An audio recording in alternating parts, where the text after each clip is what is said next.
আচ্ছা, আমরা কি রিমাইন্ডারের অঙ্ক শিখেছি? অর্থাৎ ভাগশেষ।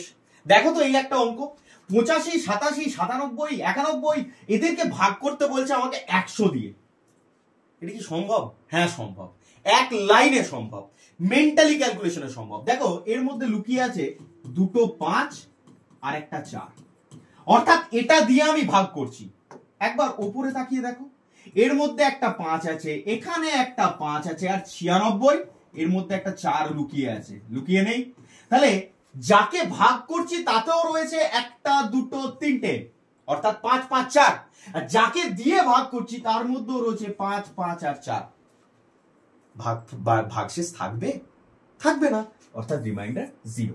আর এই ধরনের কনসেপ্ট শেখার জন্য কিন্তু তোমাদেরকে আসতে হবে কোথায়? বন্ড স্টাডিতে। ওকে, আমি সত্য ইচ্ছা তোমাদের সাথে রয়েছি, তোমাদের পাশে রয়েছি এই ধরনের কনসেপ্ট ক্লিয়ার করার জন্য। চ্যানেল সাবস্ক্রাইব করে নাও, তোমাদের সাথে দেখা হবে লাইভ ক্লাস।